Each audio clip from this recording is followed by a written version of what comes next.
Top of the morning to you and compliments of the season. It's the 27th day of December in 2025 and we are should I say few days away to 2026. But yes, this is how I welcome you to the newspaper review here on Idea TV. My name is Cynthia Bassi and today I have some papers here with me from The Punch, The Vanguard, The Guardian, The Nigerian Tribune and The Nation newspaper. And first we'll be starting with The Punch newspaper. And big story here, we have Trump's Christmas missiles strike fear in northern Nigeria. Sokoto, Kwara residents recount horrific night, survivors lament losses. Controversy trails airstrike, no terrorists killed or arrested. How another story we have, and that can be found on page 4 of the Punch newspaper. And upward we see the most dramatic celebrity breakups of 2025. That can be found on page 16 of the Punch Saturday Punch newspaper. How local grinding machines lace food with deadly metals. This story can be found on page 13 of the Punch newspaper. And on page 2, bystanders stole my money while I delivered Lagos pregnant woman. A biker is talking and his name is Enya. If you want to have better context of what that story is about, it can be found on page 2 of the Saturday Punch newspaper. And here's we're seeing the president's face scattered all over here, leading Nigeria into a new era of innovation and progress. Grand innovator of the Federal Republic of Nigeria. I get this is from Honorable Dr. Olubumi Tunji Ojo, Minister of Interior. I think he's just trying to celebrate the president for these innovative approaches so far. And woman battling cancer, seeks second wife for sex-starved husband. Interesting, very, very interesting story there. But you want to know what that is about, you can find it on page 10 of the Punch newspaper. And let's move to the next newspaper I have here with me. And this one is from the Vanguard newspaper, the Saturday Vanguard. Sokoto, Trump's missiles hit farmland. 3 terrorist camps hit 2. Okay, this is from government sources, and you can find it on page 9 of the Saturday Vanguard newspaper. No casualties in Guinea. Lawmaker, effect of strikes in other locations uncertain. Tinubu approved the strikes, says Minister of Foreign Affairs Tuga. Vanguard visits Guinea, speaks with villagers. Okay, I guess that is to know if anything really happened there, if anybody was or people were affected by the strikes. That can be found on page 9 and on page 21. Okay, I guess this is for entertainment. Trinity Ugonabu. Okay, if you want to know what it is all about, it can be found on page 21 and on page 5, tax reforms on track for January 1st launch, says Oyedele. And upward from some column here on page 19, from hope to ruin, how Nigerians keep losing life savings to Ponzi schemes and dog bites, can be found on page 24, inside Nigeria's quiet terror of rabies. Igbo have no king inside the indigenous leadership system of Igbo land before colonial rule. That story can be found on page 20 of the Saturday Vanguard. And for sport, Eagles seek sharper edge against Tunisia tonight. Can be found on page 16 and 17 respectively of the Saturday Vanguard newspaper.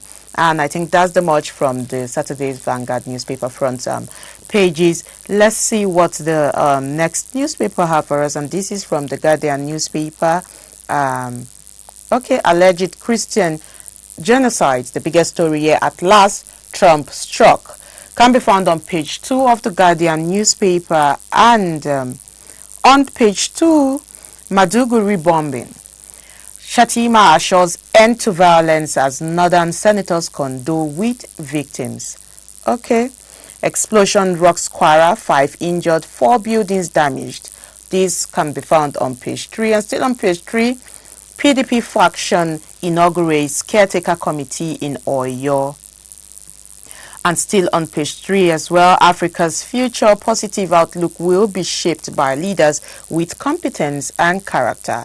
And on page 35, emulate humility, obedience of Jesus Christ, Bishop Odedeji counsels Nigeria. Khan visits Tinubu, says security push yielding results. This can be found on page 36 as well of the Vanguard newspaper, of the Guardian newspaper, I beg your pardon, and still on the Guardian newspaper because of our leaders live by bread alone. Okay, this is inside stuff and can be found on the back page of the Guardian newspaper. And upwards we see on page 8 and page 9 respectively, politics. Nigerians will shock politicians, elite in 2027, and Makinde is talking. Okay, on the news future on page 4, how Ebola outbreak stimulates development of Lassa fever vaccine. Okay, I guess that's the much from the Guardian newspaper. On the Nigerian Tribune newspaper, Sokoto villagers say they were rattled by US airstrikes. Interesting, because we were told that there were no victims, and this morning a lot of talks, and from yesterday, late hours of yesterday till this morning, there were some reports that some people were reportedly affected. Some villagers were reportedly affected. So Sokoto villagers say they were rattled by US airstrikes. Our homes shook, sky glowed red. Nigeria approved supplied intelligence for the strikes, says the federal government. And from MBF, anyone against US military strikes in Nigeria is a terrorist or sponsor of terrorism. That can be found on page 24 and page 2 respectively of the Saturday Tribune newspaper. And Utah, police arrest 22 suspects, recover weapons, and this story can be found on page 4 of the Saturday Tribune newspaper. And still on the Saturday Tribune newspaper on page 2, 2 notorious banditry kidnappings, kingpins nabbed in Kwara, arms, cash recovered. And going downward a little, still on the Saturday Tribune newspaper, explosion rock Kwara town as US hits Sokoto. That can be found on page 4 and on page 6. Tax laws. Federal government adamant insists on January implementation date. And at Ibadan court, my wife started bringing home her lovers after she sent me my first wife. After she sent my first wife back in, the husband is talking, and can be found on page 12. If you want to know what this story is about, check it out on page 12 of the Tribune newspaper. And still on the Tribune newspaper on the tax laws, you can find it on page 6 of the Tribune newspaper. But before we go to the last newspaper, let's talk a little about the airstrike, the Nigerian airstrike, which happened in December, the day before yesterday. That's on the 25th of December, Christmas night. Yes, the United States military, in coordination with the Nigerian government, conducted, I beg your pardon, major airstrikes targeting the ISIS-linked militants, specifically the groups that are called La Kurawa in northwest Nigeria, and they are situated primarily, I beg your pardon, in Sokoto state. And the key details of this timing is out there to everyone. Everybody knows that it took place on Christmas night, the 25th of December, into the early hours of Boxing Day, which is the 26th of which was the 26th of December yesterday, and they were concentrated in Bauni Forest, if I'm getting that correctly, of Tangaza local government in Sokoto state. And additional reports mentioned that the impact somehow affected Kwara state. That's the report we are getting from late hours of yesterday until this morning. And U.S. Navy assets, including the USS Paul Ignatius, fired over a dozen Tomahawk missiles from the Gulf of Guinea. And the MQ-9 Reaper drones were used to target militants attempting to flee or cross the border. And for casualties, even if the U.S. and the Nigerian government have come out to report that, the neutralizing. The attack was just to neutralize scores of terrorists, and locals have been reporting.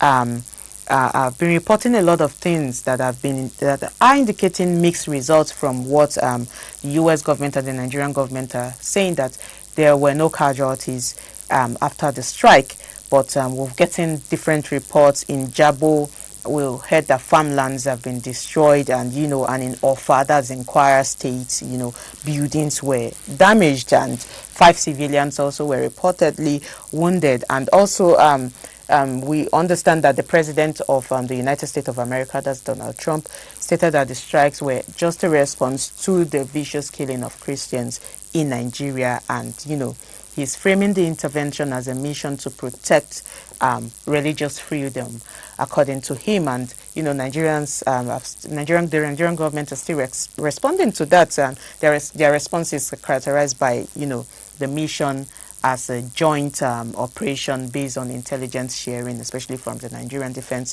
Headquarters, though officials emphasize that the security threat affects Muslims and Christians, as the Nigerian government has continued to, say, that's their stance. But we've seen that according to them, the airstrike, reaching us this morning, that the airstrike have disturbed some villagers, and this is the disturbing news. And if it is going to, something meant to protect the life of people, if it is going to disturb the life of people at the end of the day, then something needs to be done. But according to the U.S. Military, it was, drones were used, and they carefully inspected the areas before they carried out some of those, the strike. So we're wondering how it hit people, and if it did, I think these people should be, checked and compensated as needed. But then let's check out what the last paper I have here with me is saying. And this is from the Nation newspaper. Still on strike, still talking about strike.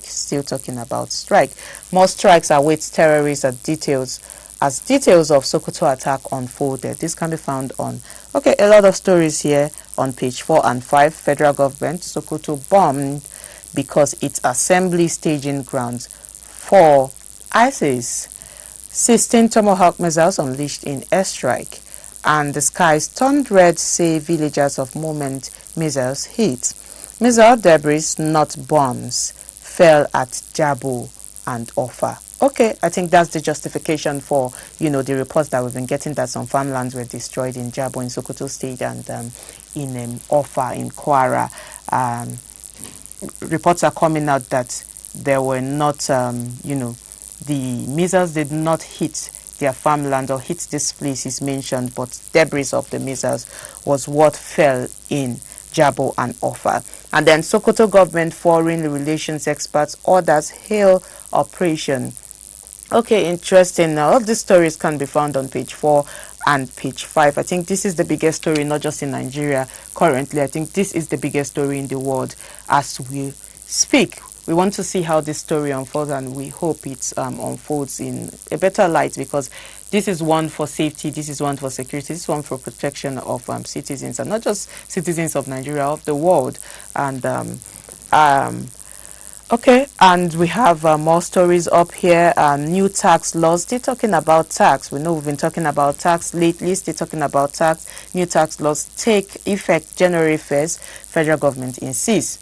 Says 98% of low-income earners to pay no tax. This raises a lot of eyebrows at this point in time. A lot of questions are being asked. How are people going to, how is the federal government going to identify people who are earning up to the certain amount they say would be taxed? And how are they going to identify those who are not earning up to those amounts so they would not be taxed? So many questions are being asked here. People want to know, Nigerians want to understand how, first of all, when we look at this story, I think it's commendable, especially when it comes to organizing citizens' data. It needs to be organized. We need to know who is who, who is paying what, and how we can contribute our own quota to the society. But then, we just hope that the federal government carries out these I think transparently, if I should use that word, I think it's safe for me to use it here, and be accountable for this. But then we just hope systems do not fail this time, and people should be taxed responsibly. Yes, we want progressive tax. People should be taxed responsibly, and I think this should be one for compliance more than just the tax per se. It should be one for compliance and that organization of data. That is what we should be talking about here. But we want to see what happens in 2026 from the 1st of January through 2026. Okay, and still on page 2, NAS begins internal review, orders fresh Gazette publication. On page 7, community states police imminent, president tells Khan. And going down to the last stories here. Okay, interesting story here on page 37. SGF Akume welcomes Oni's ex-queen Zainab as new wife. Interesting. So if you want to get better context of what that is about, you can find it on page 37 of the Nation newspaper. And still on the Saturday Nation newspaper, Balogun fire. Hope fades as families search for loved ones. Tears over cries trapped victims. Insurers turn back on traders. These can be found on page 5 or page 6 rather of the Nation, the Saturday Nation newspaper, at 2025 Year of the Furies.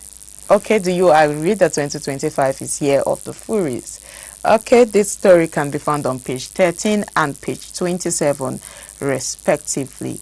But we've seen the much coming out from all of the newspaper. Most of the major stories from all of the newspaper is from the strike, because this only happened recently, and everyone is talking about it. Everyone is talking about it as as needed. Everyone is talking about it. And we are still getting more stories, more news coming from it. I mean, just until this morning, like I mentioned earlier on, reports that some farmlands were hit, some victims, we have some casualties as opposed to initially. But we want to see if that is truly correct, if there are casualties. But then I believe that it was an intelligence and it was an intelligent operation, and it was carefully carried out. So I suppose that if at all there are casualties from that strike, then something should be done about it, and maybe more precautionary measures, if I can put it that way, should be taken if another strike will happen, as the president of the US, President Donald Trump, has said that they should be prepared for more. I mean, we know President Donald Trump's message was it came out very I don't know how to put it, very dramatic, but then yes, that's the US president for us, and they have signaled that more strikes will be coming. The ISIS or terrorists whatsoever should be ready for more strikes. But good thing is that it was not an operation carried out in isolation. It was not a unilateral measure. It was a bilateral one. It was from, AFRICOM have stated, that, or have reported rather, that the operation was led by both the Nigerian military, the defense headquarters, and the US military, and it's a joint operation, and it was an information sharing from the Nigerian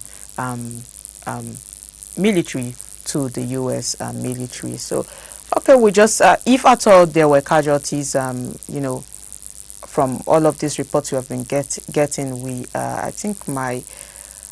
I am very sure that they will do something about it. I am very sure, because the intention was not for anybody to be hit. I mean, we are trying to protect lives here, so we do not want casualties. We're trying to save lives here. We're trying to protect citizens here. So I'm not sure they want more casualties or more problems added to the problem we're already trying to solve. But those are the stories we can bring your way this morning, and do not forget to reach us on all our social media platforms at Idea Television, and of course our bulletins are still out there and they are still free for you to download. So go and download Idea Universities of Interest, Idea Persons of Interest, Idea Foundations of Interest, Idea idea artists and entertainers of interest. There are so many. I mean, we have idea persons of interest 2 editions, and we are coming up with more editions next year. And yes, we also have the review of all of those ideas, interest, ready for you to go and watch the recap and see what we talked about, and see, you may pick interest in 1 or 2 or all of the bulletins, and you would want to download, or not just for yourself, share it with people, know what is happening in Africa, know the people that are creating impact in Africa, and see also how you can contribute to Africa with the knowledge you have. And of course, you can nominate people to be featured in some of our editions that will be coming out next year. And even yourself, who knows, you can make it to the next bulletin. But then, like I said before, that's the much we can take for today. My name is Cynthia Bassi, and once again, I am saying compliments of the season. It's Merry Christmas. I think it's safe for me to still say Merry Christmas, but then Happy New Year in advance.